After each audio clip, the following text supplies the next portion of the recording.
Capítulo 11. Los cetros de poder y las expansiones de conciencia planetaria. La idea que vamos a considerar ahora tiene que ver con la utilización de los dos principales cetros de poder planetarios, el diamante flamígero que utiliza el Señor del Mundo y el cetro jerárquico que está a cargo del Bodhisattva o instructor espiritual del mundo. Ambos cetros constituyen, científicamente hablando, los dos polos de la electricidad cósmica o FOAT. Al igual que la electricidad común, la polaridad eléctrica positiva de FOAT corresponde al diamante flamígero y la polaridad negativa al centro del Bodhisattva. A través de ambas polaridades, la energía solar y cósmica es proyectada sobre la Tierra, determinando todas las posibles expansiones de conciencia dentro y fuera del círculo no se pasa del esquema terrestre, teniendo lógicamente lugar a. en cada una de las 7 esferas de Shambhala, que corresponden a los 7 planos del sistema solar. B. en cada uno de los 7 reinos de la naturaleza. Y C. en forma muy particular y trascendente en el reino humano. Veámoslo en detalle. Las 7 esferas de Shambhala son las 7 avenidas de contacto del logos planetario con todo cuanto existe dentro y fuera del ámbito planetario. Cada una de estas esferas está regida por un glorioso y esplendente arcángel de categoría espiritual superior a la de los choanes de rayo. Representa en la extensión de la esfera planetaria a su cargo la cualidad solar que a través de la misma ha de ser desarrollada.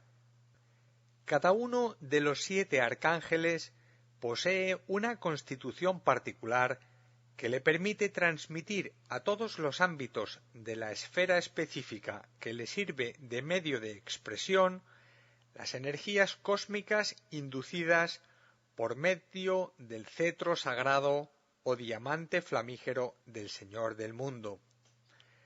Estos arcángeles, señores del espacio, tal como se les define en términos jerárquicos, conocen todos los secretos que corresponden al plan de la manifestación universal, desde el que produce la substanciación del éter para crear la materia sólida, como aquel que permite desvanecer la materia sólida y convertirla en éter esencial. Quien puede percibirlos en la luz de su radiante gloria, asistirá a la más maravillosa expresión de la vida cósmica en nuestro planeta.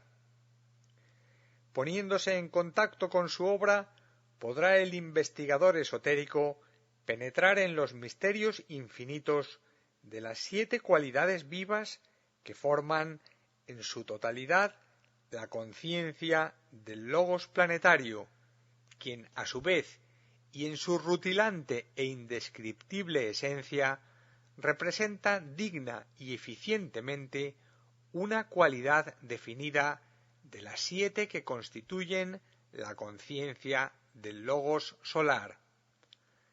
Veamos ahora cuáles son las cualidades o aspectos expresivos logoicos revelados a través de los 7 arcángeles regentes de los planos o esferas de nuestro esquema planetario. 1. Esfera ádica. Es la morada del gran arcángel Shiva, representante del primer aspecto del logos planetario, el de la voluntad del ser. Es la afirmación del designio universal del logos solar con respecto a nuestro planeta. 2. Esfera monádica. Es la sede planetaria del gran arcángel Visnú, representante del segundo aspecto o cualidad del logos planetario, el amor esencial, extraído de lo más profundo del corazón del logos solar. 3. Esfera átmica. Corresponde al gran arcángel Brahma, representante de la cualidad inherente al tercer aspecto del señor planetario, la actividad creadora inteligente. 4. Esfera búdica.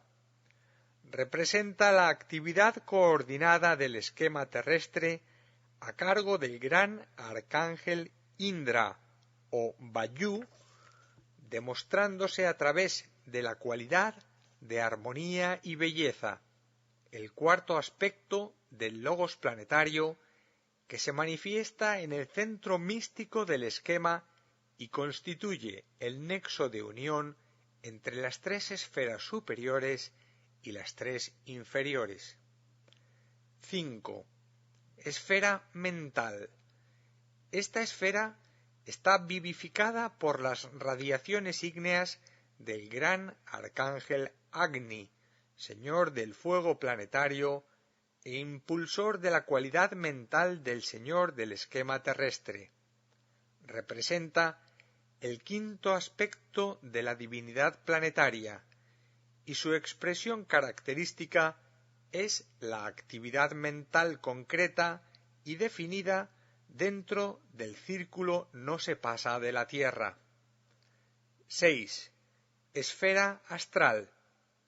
Constituye el campo de expresión del gran arcángel señor Varuna, llamado esotéricamente el dios de las aguas. Representa el sexto aspecto del logos planetario, la devoción infinita hacia la obra del logos solar, el Padre en los cielos, y la reverencia indescriptible hacia aquella voluntad omnipotente. 7. Esfera física. Es la morada del gran arcángel Ksiti o Yama, a quien ocultamente y en razón de sus actividades objetivas en el seno de la naturaleza, se le denomina ocultamente el gran hacedor o el arquitecto del mundo físico. Representa en esta esfera la obra mágica de la creación y presta su colaboración a todos sus grandes hermanos de las demás esferas, cuando las condiciones evolutivas del planeta así lo exigen, a medida que van sucediéndose los ciclos temporales del logos planetario. Es el séptimo aspecto o séptima cualidad del señor del esquema terrestre, y toda su vida es la representación de una obra mágica que va desarrollándose a través de la constante y permanente construcción de formas físicas para que puedan ser habitadas o utilizadas por todas las almas o conciencias que están evolucionando dentro del esquema planetario. Sanat Kumara, el señor del mundo, aplica cíclica o periódicamente el diamante flamígero sobre cada una de las esferas planetarias, extremando su poder inductivo sobre el arcángel en cuya esfera de expresión y de contactos debe transmitirse una mayor efusión de energía cósmica o de fuego eléctrico, sea por razones kármicas o por las propias necesidades evolutivas. La transmisión de la energía ígnea contenida en el diamante flamígero sobre una esfera planetaria se realiza a través del arcángel que es su regente, tal como se dice ocultamente, a través del gran agente débico los éteres que constituyen el espacio ocupado por una esfera se ponen incandescentes. El arcángel absorbe las energías del cetro dentro de sí, las cualifica con su propia vida, las hace eléctricamente positivas al penetrar en su campo de actividad y luego, convenientemente dinamizadas, las transmite a los ángeles directores de los reinos que evolucionan en el definido círculo de su expresión particular. Estos ángeles, que habían permanecido receptivos o eléctricamente negativos en tanto recibían la energía ígnea que les transmitía el arcángel, su señor y maestro, se vuelven ahora eléctricamente positivos y, alcanzado su punto culminante de radiación, transmiten estas energías ígneas asimiladas a todos y cada uno de los devas directores de las especies que constituyen la totalidad del reino, sea este mineral, vegetal o animal, estableciéndose así por inducción una transmisión de energía ígneo-eléctrica cósmica que pone en incandescencia o en actividad a toda la esfera y produce aquella renovación cíclica particular que experimentan todas las esferas que constituyen nuestro esquema terrestre y permiten que se vaya realizando dentro de las mismas el principio místico y eternamente inalterable de la evolución solar. De acuerdo con la ley de analogía septenaria correspondiente al sistema cósmico al que pertenece nuestro sistema solar, podríamos afirmar que a. Nuestro esquema terrestre evoluciona a través de 7 planos o esferas. B. Cada esfera, a cargo de un indescriptiblemente evolucionado arcángel, está constituida por 7 reinos. C. Cada reino, a cargo de un poderoso ángel, está constituido por 7 especies principales de vida evolucionantes. D. El reino humano, que marca el centro medio de la evolución planetaria, está constituido por 7 razas raíces, y cada raza raíz está formada por 7 subrazas. E. El reino superhumano, que es la meta del cuarto reino humano, está constituido por 7 principios espirituales, los cuales se revelan a través de 7 principales grupos egoicos, claves de la evolución superior. Los 7 reinos de la naturaleza. De acuerdo con la nomenclatura esotérica, estos son los reinos de la naturaleza que corresponden a nuestro particular esquema planetario. Vicente a continuación nos presenta una tabla de correspondencias entre el reino, la correspondencia mística del plano al que pertenecen y el tipo de rayo al que asimismo se corresponden. Así, al reino primero mineral le corresponde místicamente el plano físico y el rayo séptimo. Al reino segundo o vegetal le corresponde la correspondencia mística del plano astral y el rayo sexto.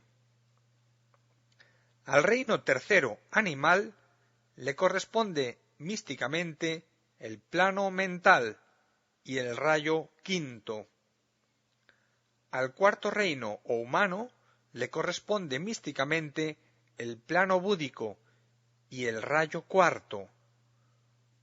Al quinto reino superhumano, cuya correspondencia mística es el plano átmico, le corresponde el rayo tercero. Al sexto rayo planetario de las vidas planetarias, le corresponde místicamente el plano monádico y el rayo segundo. Y por último, al reino séptimo o solar de las vidas solares, cuya correspondencia mística es el plano ádico, le corresponde el rayo primero. Esta correspondencia mística deberá ser ajustada muy estrictamente al principio de analogía para poder extraer de la misma las más acertadas conclusiones, en virtud del estudio esotérico que estamos efectuando sobre el centro de Shambhala. Teniendo en cuenta que este centro planetario constituye, desde el ángulo de vista de los grandes adeptos, sólo la expresión objetiva, concreta y material del logos planetario del esquema terrestre, es Sanat Kumara, pese a su extraordinaria evolución, únicamente la encarnación física de aquella esplendente entidad cósmica.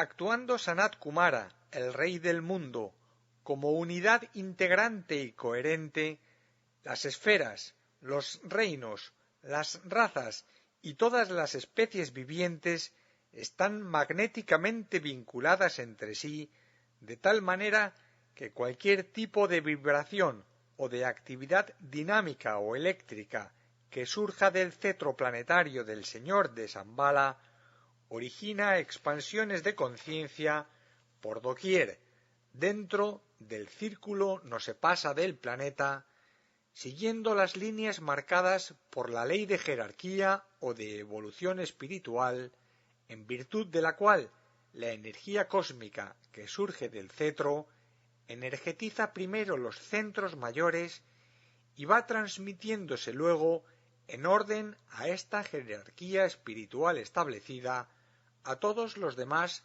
centros menores. El lema oculto «Dios le da a cada cual lo suyo hasta colmar su medida» puede aplicarse aquí literal y absolutamente.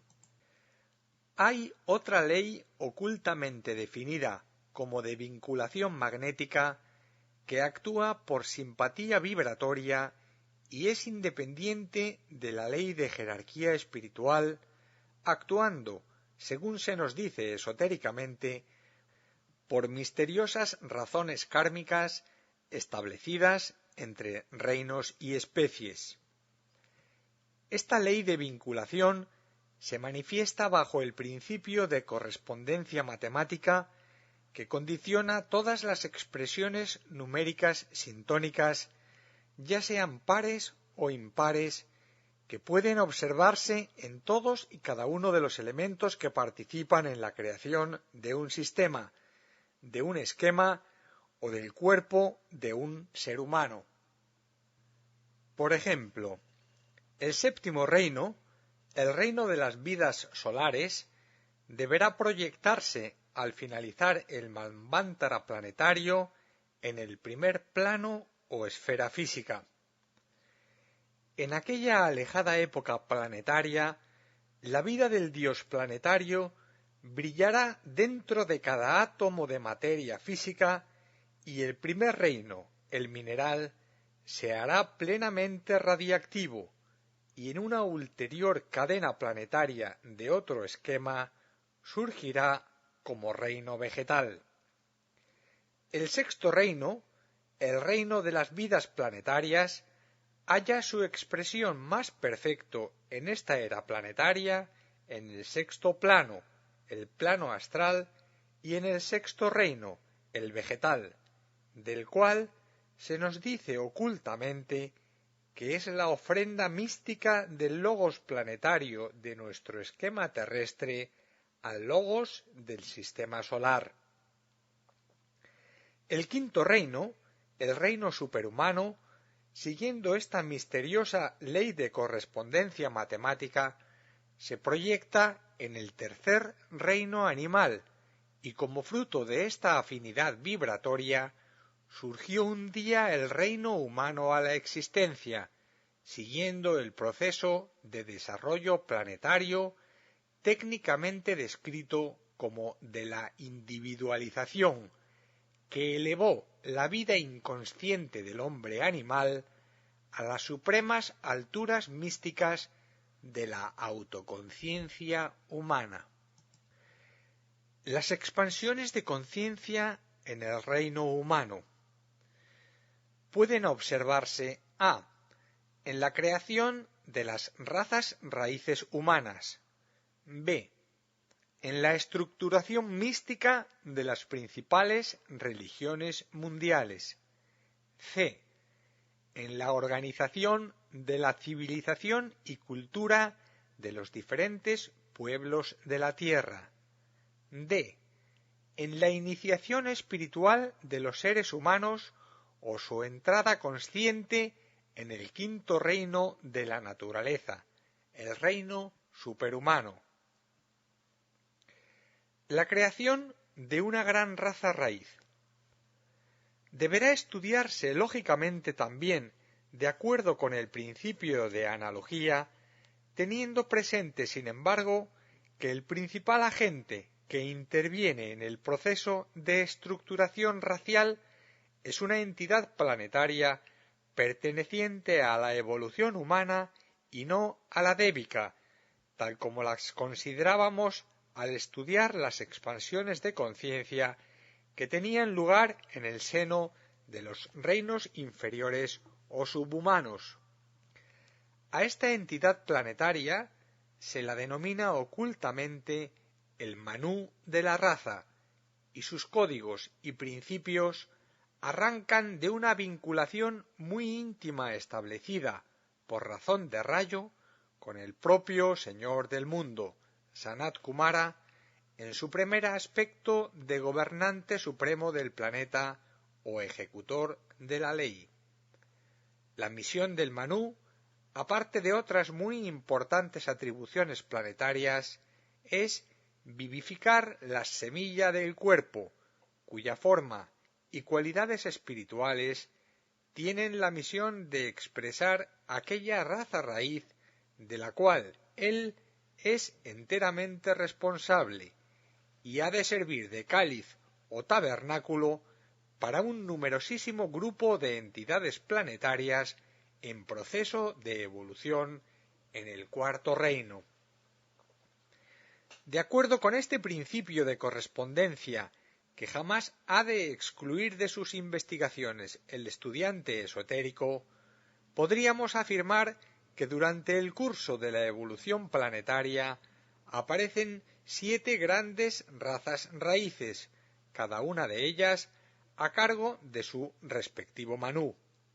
A su vez, dentro del seno de cada raza raíz y formando parte de sus propias e íntimas características, surgen 7 subrazas, las cuales estarán a cargo, si nos atenemos a la analogía utilizada al estudiar la evolución de los reinos y las especies, de 7 manúes subalternos o subsidiarios. Cada subraza, a su vez, se subdividirá, como en el caso de la multiplicidad de especies que derivan de una especie principal dentro de cualquier reino de la naturaleza, en un gran número de ramificaciones raciales, siguiendo siempre el orden septenario. A través de estas numerosas ramificaciones se irá revelando progresivamente a través de las edades el código viviente del Manú, la raza raíz, una expresión psicológica de determinada cualidad del logos planetario a través de una forma física. En la época cíclica actual evolucionan en nuestro planeta 3 principales razas raíces. A. La raza Lemur, constituida por las unidades humanas pertenecientes a la raza negra. B. La raza Atlante, compuesta por las individualidades que evolucionan en las llamadas razas amarilla y cobriza, en realidad subrazas de la misma raza raíz principal. C. La raza Aria, llamada generalmente raza blanca, algunas de cuyas subrazas son la indoeuropea y el conjunto de ramificaciones raciales que forman la mayor parte de los pueblos árabes. Una parte muy importante de nuestro estudio esotérico sobre Shambhala deberá centralizarse en la actividad que desarrolla cada raza raíz con sus correspondientes subrazas para expresar las cualidades o virtudes psicológicas del logos planetario a través del gigantesco cuerpo físico de la Tierra, teniendo en cuenta, sin embargo, que lo que principalmente analizamos aquí son las razones principales asignadas a cada raza como manifestación de la conciencia logoica y no las razones kármicas en virtud de las cuales entidades humanas muy evolucionadas encarnan por libre decisión en las razas llamadas inferiores o trascendidas. De acuerdo con estas razones principales, podríamos decir que una gran mayoría de unidades humanas pertenecientes a las subrazas inferiores de la raza lemur están evolucionando todavía como grupo semiconsciente, no totalmente individualizado en los centros o niveles inferiores, si podemos expresarlo así con infinito respeto, del logos planetario.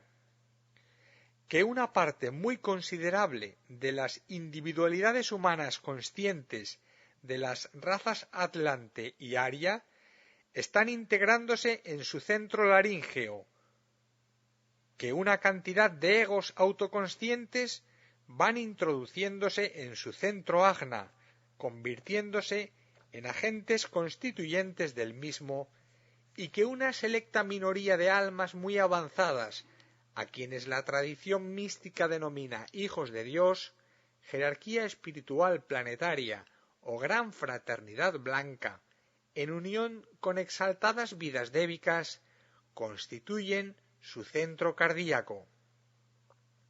Muy pocas vidas planetarias forman parte del consejo privado del Gran Señor de Shambhala. Estas, en unión con desconocidas e incluyentes entidades cósmicas, forman el centro coronario del logos planetario. Todas ellas pertenecen a una raza extraplanetaria, cuya jerarquía específica carece por completo de significado para la inteligencia de los hombres de la Tierra. Una analogía del lugar que ocupa cada raza raíz dentro del gran cuerpo logoico, de acuerdo con las razones principales anteriormente descritas, podría ser la siguiente. Primera raza o polar, centro planetario Muladhara, base de la columna vertebral.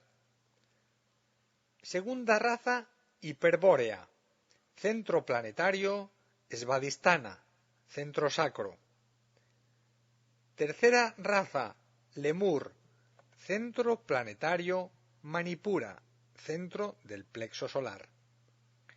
Cuarta raza atlante, centro planetario Vishuddha, centro laríngeo. Quinta raza aria, centro planetario Agna, centro del entrecejo. Sexta raza superhumana, centro planetario Anahata, centro cardíaco. Y por último, séptima raza divina, centro planetario Sahasrara, centro coronario.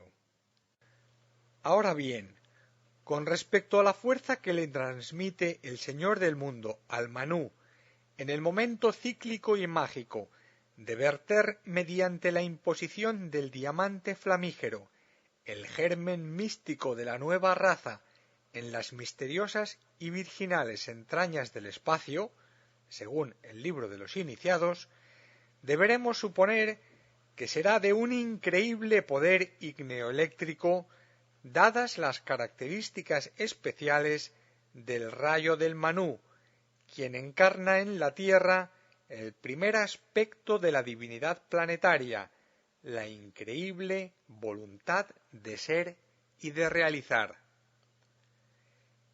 El germen racial responde a altas vibraciones cósmicas que emanan del arquetipo humano que esta raza tiene la misión de desarrollar y posee en latencia, como cualquier tipo de semilla en la vida de la naturaleza, todos los elementos y virtudes capitales que han de producir con el tiempo el esplendor de la raza.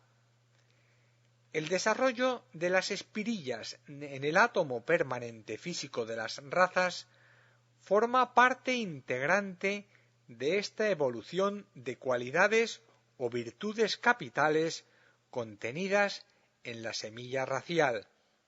Por ejemplo, la séptima subraza de la séptima raza raíz, a la que hemos designado bajo el nombre de divina, ha de haber desarrollado 7 espirillas, virtudes o cualidades eléctricas en el átomo físico permanente de la misma, por cuya razón aparecerá en el plano de la existencia física el perfecto tipo racial o arquetipo humano que forjó en su poderosísima mente el logos planetario del esquema terrestre, al contemplar la imagen perfecta del hombre solar vívidamente actuante en los más elevados y sutiles niveles del sistema. De acuerdo con lo expuesto, podríamos considerar la siguiente analogía. Vicente a continuación nos presenta la siguiente tabla de correspondencias. Las razas, el cuerpo objeto de desarrollo y el número de espirilla correspondiente. Así, a la raza polar le corresponde el desarrollo del cuerpo etérico, siendo la espirilla primera. A la raza hiperbórea le corresponde el desarrollo del cuerpo semietérico y la espirilla segunda. A la raza lemur le corresponde el desarrollo del cuerpo físico denso y espirilla tercera.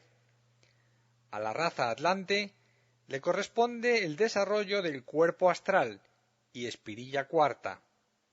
La raza área le corresponde el desarrollo del cuerpo mental y espirilla quinta. A la raza espiritual le corresponde el desarrollo del cuerpo búdico y espirilla sexta. Y por último, a la raza divina le corresponde el desarrollo del cuerpo átmico y espirilla séptima.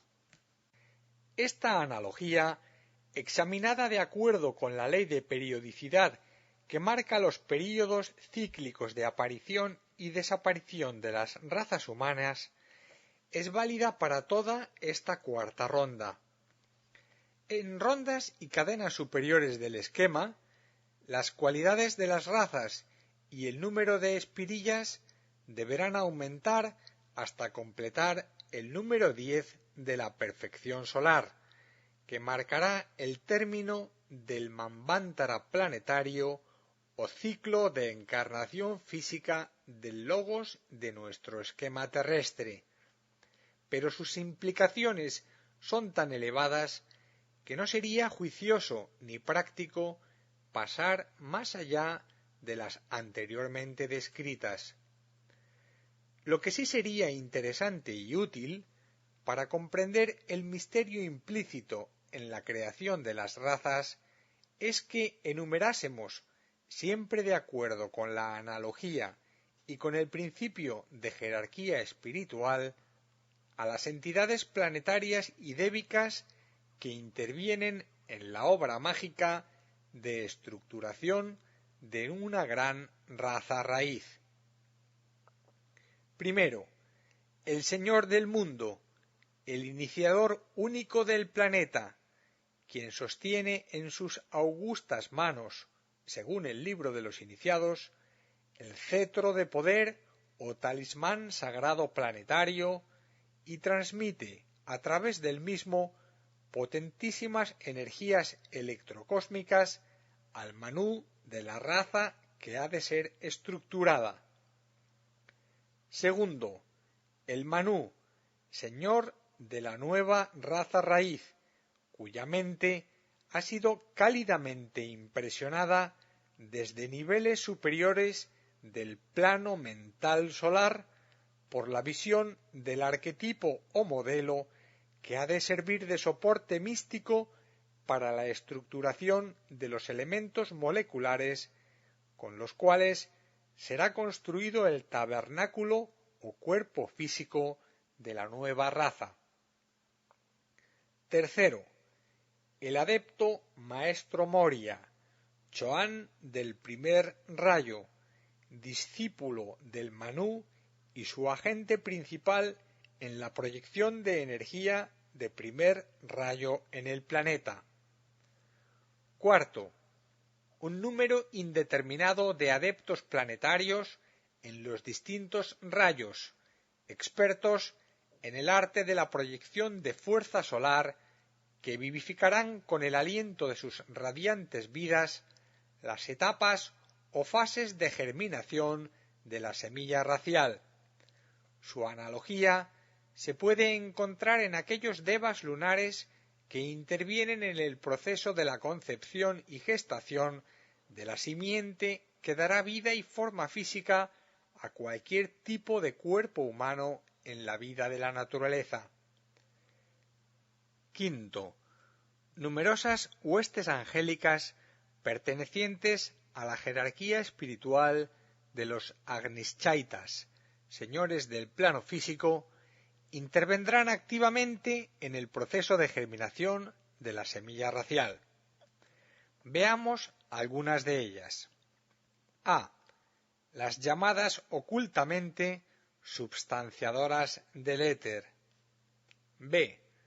Los elementos débicos denominados esotéricamente señores de la concepción racial, todavía de origen lunar, que utilizarán la substancia etérica suministrada por los devas planetarios substanciadores del éter para construir el hogar de la raza o núcleo subjetivo alrededor del cual irán conformándose los atributos raciales o compuestos moleculares que vibren de acuerdo con la nota arquetípica pronunciada por el Manú. C. Los devas lunares, descritos en los tratados esotéricos como los forjadores físicos de la raza, constituirán en increíbles huestes lo que podríamos llamar fases del proceso místico de gestación en el interior de las entrañas virginales del éter, del cuerpo físico que ha de servir como modelo de la nueva raza raíz. Otras particularidades adscritas al proceso de diseño, creación y estructuración de una raza raíz, como por ejemplo las transformaciones que sufren los cuerpos físicos cuando son ocupados por entidades espirituales muy evolucionadas, o la ley del lenguaje que deberá ser el método común de comunicación entre los componentes de las distintas razas y subrazas, serán examinados en capítulos posteriores. El estudio de la creación de las razas humanas y de las entidades planetarias y débicas que intervienen en el proceso de estructuración de las mismas es incalculablemente extenso, pero creemos que con lo dicho en este apartado tendrá el aspirante espiritual una idea lo suficientemente clara como para poder entresacar, con ayuda de la intuición, más extensos, detallados y profundos significados. La estructuración mística de una gran religión espiritual. De acuerdo con la analogía, a cada gran raza raíz física le corresponde una gran religión espiritual, la cual tiene como misión específica enaltecer la conciencia de los hombres y hacer que éstos comprendan el sentido íntimo de la vida y puedan, en virtud de ello, reorientar constantemente sus actividades psicológicas y elevarlas a regiones superiores a las de aquellas técnicamente descritas como kármicas. El sentido místico de una religión, sea cuales fueren sus orígenes y la raza a la cual va especialmente destinada, es iluminar el camino que conduce a la casa del Padre, Shambhala, a la fuente divina de donde proceden toda luz, todo amor y todo poder dentro del círculo no se pasa del planeta. Y, al igual que sucede con la estructuración del cuerpo físico de una gran raza, la creación del cuerpo espiritual de esta gran raza o de la religión que por ley le corresponde implica la confluencia mística de una serie de energías solares y planetarias destinadas a producir potentes transformaciones internas en las mentes y corazones de los seres humanos, independientemente a veces de la manera en cómo éstos interpretan el sentido íntimo y profundo de la nueva religión o el sentimiento místico de la época cíclica que les ha correspondido vivir kármicamente. Las mismas energías solares que, transmitidas por el cetro planetario, determinan la concepción y gestación de una raza raíz, aplicadas al éter físico que corresponde a la cualidad espiritual que esta raza ha de desarrollar, determinan la creación mística de una gran religión. Cuando un gran sector de la humanidad empieza a responder psicológica y colectivamente a un impulso interno lo suficientemente profundo, es decir, a las impresiones de una relevante cualidad espiritual, promueve una misteriosa transmutación molecular en la envoltura etérica del planeta. Entonces, y tal como esotéricamente pueden observar los grandes adeptos de la jerarquía espiritual planetaria, algunas áreas definidas de esta envoltura se ponen incandescentes y atraen la atención de los grandes responsables del plan de perfección planetaria. Surge entonces lo que ocultamente podríamos definir como una respuesta solar, en virtud de la cual se produce una potente efusión de fuerza igneoeléctrica de parte del Señor del mundo, que a través del cetro de poder planetario se proyecta sobre el cetro del Bodhisattva y llega hasta el plano astral del planeta, en donde, convenientemente regulada por una estirpe peculiar de devas de este plano, ocultamente descritos como matizadores del sentimiento místico, llega a penetrar en los niveles etéricos planetarios. Allí, una impresionante serie de devas del aire construirán las bases o soportes físicos de lo que en el transcurso del tiempo será la nueva religión mundial. La construcción de este soporte físico es la analogía de aquello que en términos místicos llamamos el cáliz que ha de contener el Verbo.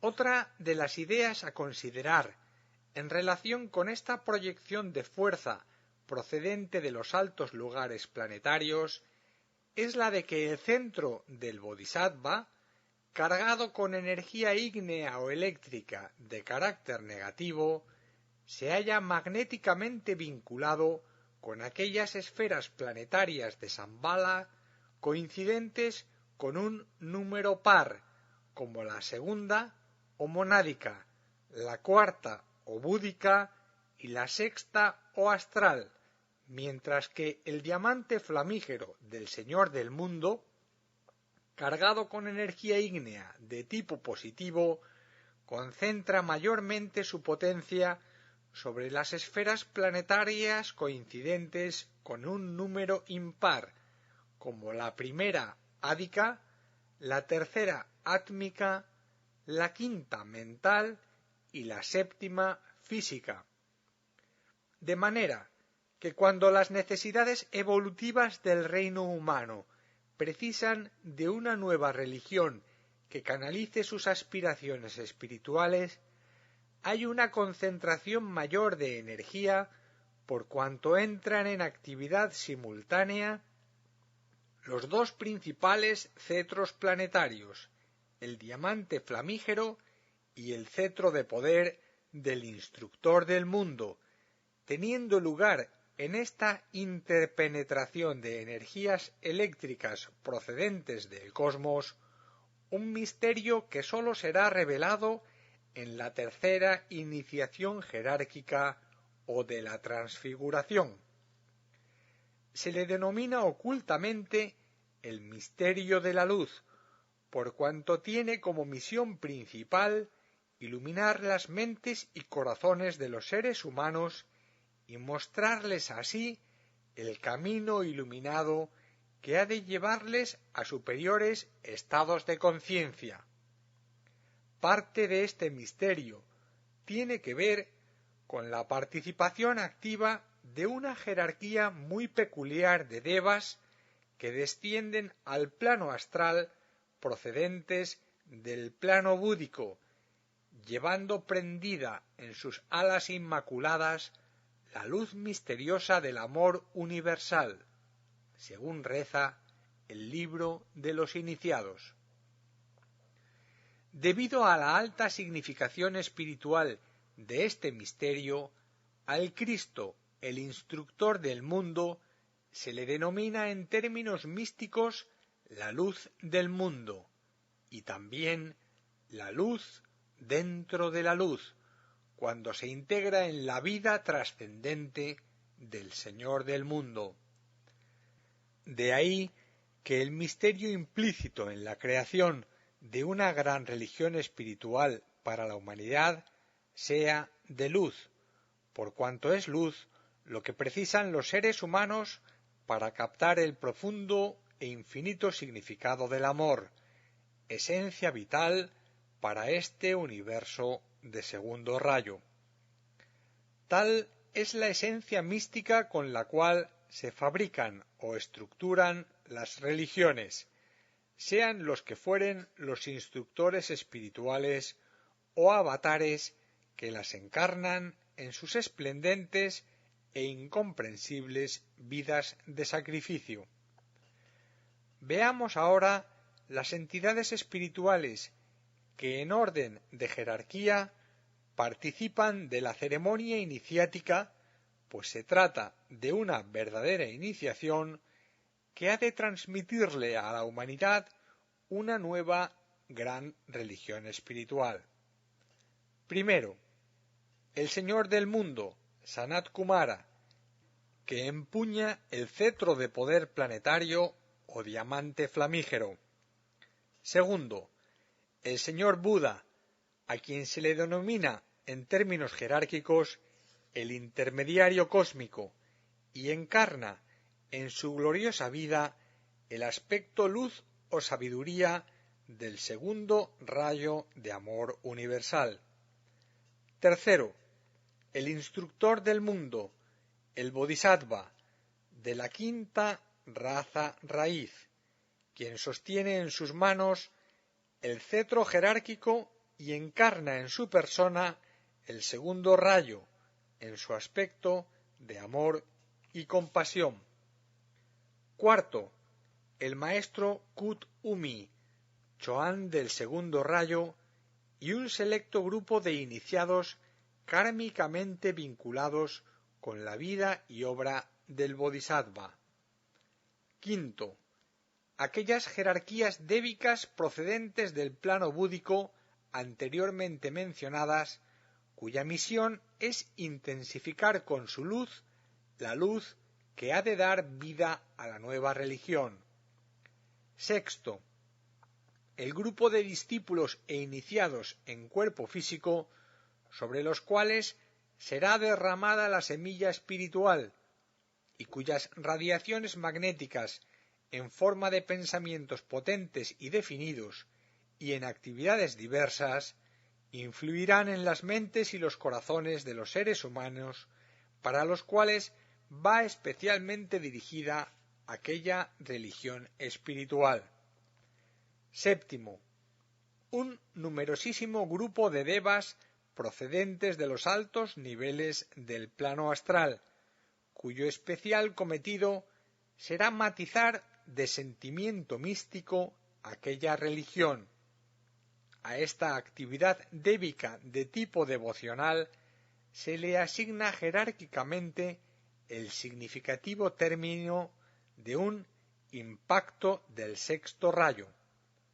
Octavo, una considerable hueste de devas del aire, expertos en el arte de condensación de los éteres, que constituirán, esotéricamente hablando, el soporte objetivo o cáliz que ha de contener el verbo de revelación de la nueva religión espiritual. Tal como decíamos anteriormente, y de acuerdo con el principio de analogía, a cada raza raíz ha de corresponderle un tipo específico de religión y a cada nueva religión de base 7 religiones subsidiarias que a su vez se subdividirán en una innumerable pléyade de ramificaciones religiosas o sectas, tal como podemos observarlo en el mundo. Pero en esencia, y esto el tiempo lo irá demostrando, sólo existe una y verdadera única religión, la del amor de Dios. Para llegar a él, y en orden a la propia evolución humana, se crean en el mundo aquellos senderos o líneas de acceso que llamamos religiones. Dios es uno, y Dios es amor. Es la ley que impera en el sistema hasta el fin del Mahamambantara o ciclo de perfección del Logos solar. Tal es la ley. La organización de la civilización y cultura de los pueblos. Todos los grandes movimientos comunitarios tendientes a la vasta organización social del mundo y a la evolución mental de los seres humanos son establecidos de acuerdo con ciertos planes específicos de Shambhala, atendiendo a las necesidades cíclicas de la evolución planetaria. Los descubrimientos científicos, los avances tecnológicos, los logros culturales de cada época en arte, ciencia, psicología, literatura, educación, etc., forman en su totalidad lo que en términos asrámicos definimos como organización social del mundo. Una insigne entidad planetaria, denominada esotéricamente el señor Mahachohan, tiene asignada la misión de señalar los próximos pasos a dar en el aspecto de la civilización y cultura de los seres humanos, sea cual fuere su raza, su nacionalidad y su ambiente social. Las atribuciones planetarias del Mahachohan, en orden a la evolución humana y dentro del plan de Shambhala, son las de completar la obra de sus dos grandes hermanos, el Manú de la raza y el instructor espiritual del mundo. Su trabajo se realiza preferentemente en los niveles mentales, en donde son precipitadas las energías ígneas que han de producir un nuevo tipo de civilización o una nueva cultura racial, creando las grandes corrientes históricas mediante las cuales pueden apreciarse las conquistas técnicas o espirituales de los seres humanos a través de las edades. Cuanto fue expuesto en el capítulo 3, titulado El contenido místico de Shambhala, singularmente lo que hace referencia a la séptima esfera, puede aplicarse íntegramente aquí, pues la historia, la cultura y la civilización constituyen un triángulo indivisible. La obra del Mahachohan podría ser descrita como de reorientación de las corrientes históricas de la raza, llevándolas edad tras edad, ciclo tras ciclo, a su más elevado cénit de integración y cumplimiento. Cuando las necesidades evolutivas de la humanidad hacen imprescindible e imperiosa la aparición en el mundo de algún movimiento cultural, artístico, científico o filosófico, el establecimiento de alguna reforma social o la introducción de determinado tipo de organización mundial destinada al desarrollo del espíritu comunitario, se hace indispensable, como en el caso de las razas y de las religiones, la aplicación del cetro planetario del Señor del Mundo sobre zonas definidas dentro del vasto campo de las relaciones humanas. Las energías dinámicas que surgen del cetro se proyectan sobre el plano mental planetario y el Mahachohan, a través de sus múltiples agentes, las distribuye creadoramente por todos los niveles mentales, de manera que puedan llegar convenientemente reguladas a todos los seres humanos y cada uno pueda actualizarlas según su entendimiento y comprensión. Tales son esquemáticamente las entidades planetarias que intervienen en el proceso de proyección y canalización de las energías ígneas que han de producir un nuevo tipo de civilización mundial. Primero, como siempre y por encima de todas, el Señor del Mundo, que sostiene en sus manos el diamante flamígero, receptor y proyector de la energía cósmica. Segundo, un Buda de actividad del tercer rayo de actividad inteligente, el propio rayo del Mahachohan, que cualifica las energías del primer rayo que surgen del cetro eléctrico de Sanat Kumara y las transmitirá convenientemente reguladas al Mahachohan. Tercero, el Mahachohan, descrito en muchos antiguos libros esotéricos como el talismán viviente o señor de la quíntuple energía, quien es el principal agente receptor de las energías ígneas que producen el despertar de las conciencias de los pueblos y constituyen la simiente viva de sus particulares culturas y civilizaciones. Cuarto, los 5 chohanes de rayo adscritos a la obra del Mahachohan, y son sus íntimos y directos colaboradores dentro del plan jerárquico. A. El maestro ocultamente descrito bajo el nombre o designación de el veneciano, discípulo directo del Mahachohan en razón de la identidad de rayo e impulsor de las energías que producen actividad creadora en el planeta. B. El maestro Serapis, Chohan del cuarto rayo, de arte, armonía y belleza, cuya principal función es fomentar, a través de una prodigiosa cantidad de devas de cuarto rayo, el desarrollo del espíritu artístico de los seres humanos y hacerles receptivos al sentimiento indescriptible de belleza oculto en lo más íntimo del corazón de la humanidad. C. El maestro Hilarión, Chohan del quinto rayo de conocimiento concreto y de la investigación científica, cuya misión es inducir a los seres humanos a que descubran el secreto íntimo de la materia y a que desarrollen el espíritu inapreciable de la investigación mental. D. El maestro Jesús, Chohan del sexto rayo de devoción e idealismo creador, cuyas actividades a través de sus discípulos es fomentar cualquier tipo de organización o movimiento de tipo cultural, religioso o místico fundamentado en el espíritu devocional de la humanidad y destinado a admirar y reverenciar la obra de la divinidad en la vida de la naturaleza y en las relaciones humanas.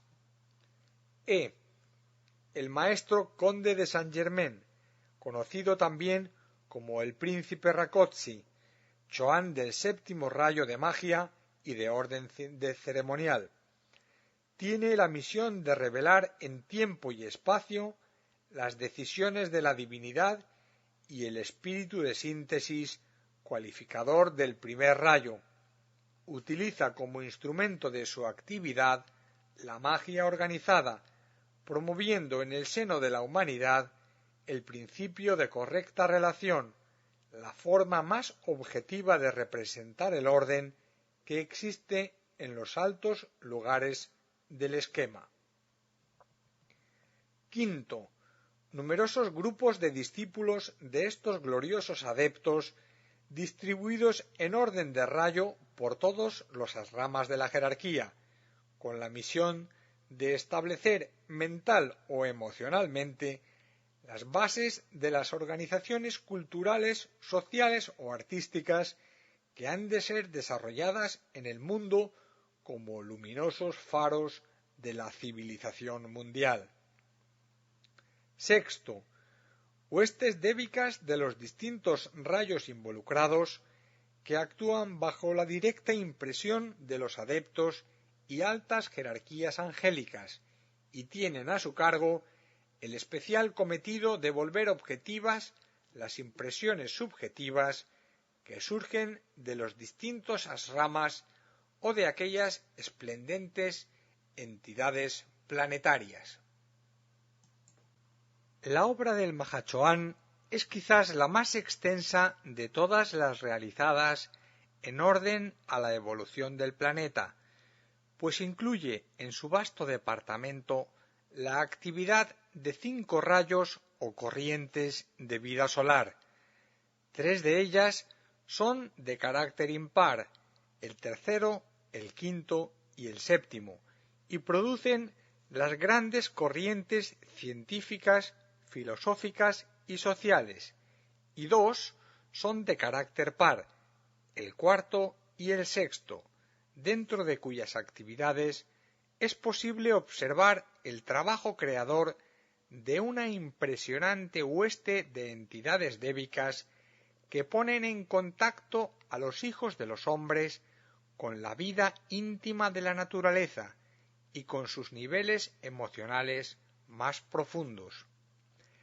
Los rayos impares conectan la obra del Mahachohan con las actividades del Manú, singularmente las relacionadas con la política de las naciones, y las de tipo par están muy estrechamente relacionadas con la obra del Bodhisattva o instructor del mundo, cuya expresión natural de amor a través del segundo rayo se proyecta en el departamento del Mahachohan por medio del sexto rayo de devoción e idealismo y del cuarto rayo de arte, armonía y belleza. La creación y estructuración de las naciones de la Tierra. Las grandes concentraciones de energía enfocadas sobre ciertos lugares del planeta por medio del diamante flamígero y de acuerdo con las intenciones y proyectos de Sanat Kumara, determinan el principio de las naciones de la Tierra, con sus peculiares culturas, temperamentos, idiosincrasia y métodos típicos de comunicación por medio del lenguaje. Podríamos decir que la creación de una nación dentro de un continente o de una ciudad representativa dentro de cualquier nación, la capital de la misma, por ejemplo, obedece a idénticas razones iniciáticas por las cuales el cetro de poder del Señor del mundo hace sentir su ígnea presión, pues de la misma manera que 7 esquemas planetarios dentro del sistema solar constituyen los centros receptores de las energías de los rayos, 7 naciones importantes dentro del planeta forman para el logos planetario la contraparte objetiva de los planetas sagrados en el universo, y extremando aún más la analogía, podríamos decir que 7 ciudades importantes dentro de una nación, incluyendo primordialmente a la capital de la misma, constituyen para el alma de esta nación los 7 centros receptores y proyectores de energía planetaria.